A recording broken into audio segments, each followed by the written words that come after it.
The ThingyX is a perfect platform to evaluate and sort of build that intelligence in your own application. So of course, smart cities, asset tracking are good examples of that, because you're always moving between places where there's one solution that's good here, but not there, right? But we give you the capabilities to switch and to choose the one that's most optimal at any point in time. For those in our audience who haven't seen any of the videos with you before, just give a brief explanation of what you do at Nordic, and I don't think Nordic needs any introduction. Hopefully not.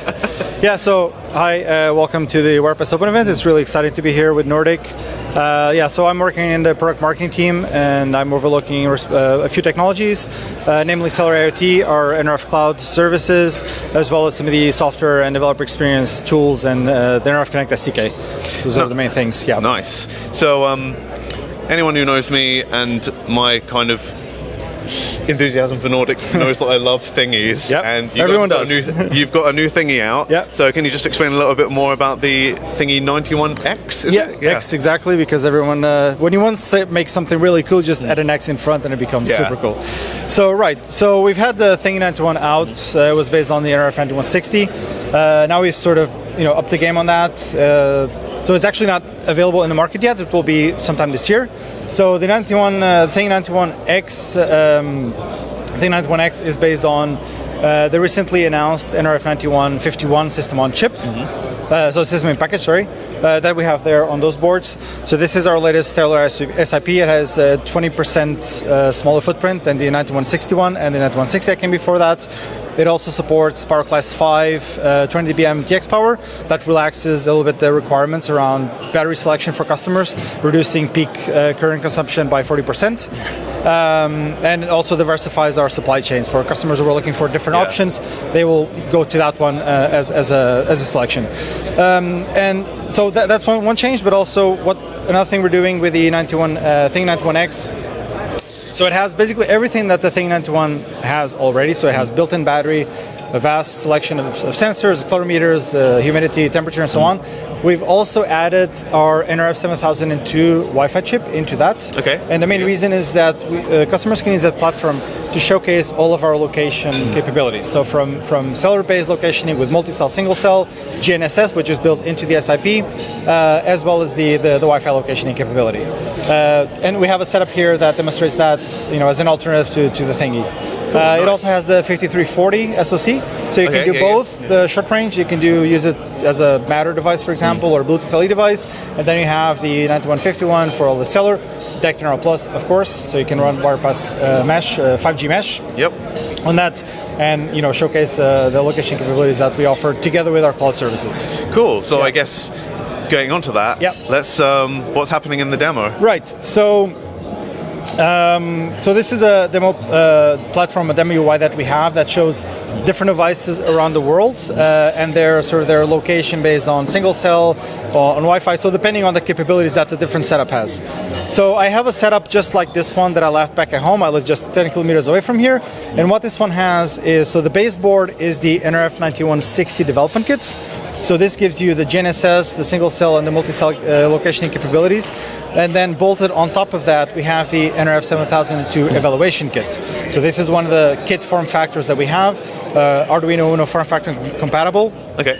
And what this does here is that it gives not just the cellular-based location, which is the lowest power but lowest accuracy location. So it tells you which part of town am I on or which neighborhood, right? But it also gives you then together with this, it gives you Wi-Fi-based location. So the way this works is that this guy over here is scanning for all the nearby access points. So it scans for the MAC address. It takes that information, so MAC address and RSSI.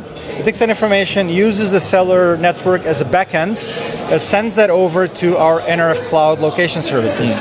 And then through multiple vendors that we use on the back end of that, we get the best accuracy. So we do a dot on the map and the accuracy level for Wi-Fi. So what you can see here is that the device that I left at home does give me two types of location data. First, I have single cell, and we have an accuracy of 681 meters. So this one's the cellular one? Yeah, the bigger one, exactly. Okay. So this tells me, I'm somewhere in the capital area, right? I'm somewhere within that hexagon. But more accurately, it also gives me Wi-Fi-based location. And if I zoom into that,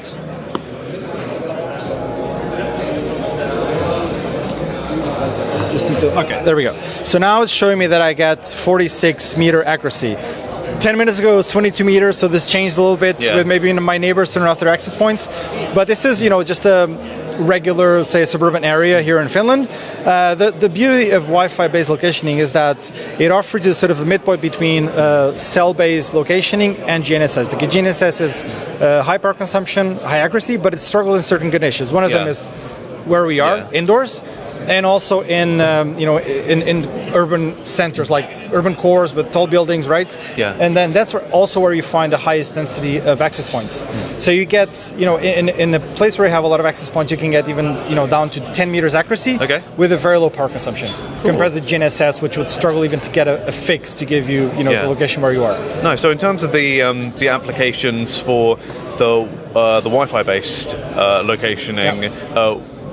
Sounds like very, very good in smart city ones, but can you explain a little bit more about what you reckon is the best places? So one of the cool things about having all these location alternatives is that this is a decision that your application can make at any given point in time, right? Yeah. So if you imagine an asset that's moving between two cities, anywhere in the world, right? Let's say between here and Tampere, where Wirepas is from.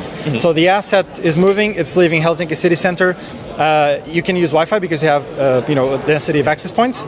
As you are en route, maybe you can switch to cellular because you just need to know, yes, the asset is moving, right? You don't need to know, is it on this side of the road or that side of the road? So you save power, right? So it's always a trade-off between power consumption and accuracy. As you get closer to the city, then you can go with GNSS if you need to know, is it coming through this way, or if you want more precision. And then as you get to the city center, you can switch back to Wi-Fi.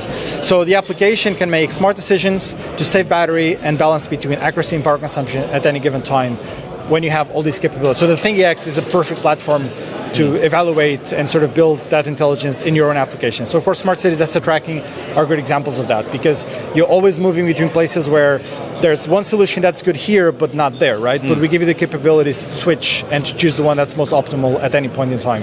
Cool, nice. And just one last thing for our audience. Can you just remind us when the Thingy 91X is expected to be released? Sometime this year. Okay. It's the best accuracy I can provide, Nice. Well, thank you so much, Tiago. Yes, thank you very much. Always good to see you. Good to see you guys. Yeah, great to see you Nordic again. Thank you. At Wirepas Open. Hey, yo, where my engineers at?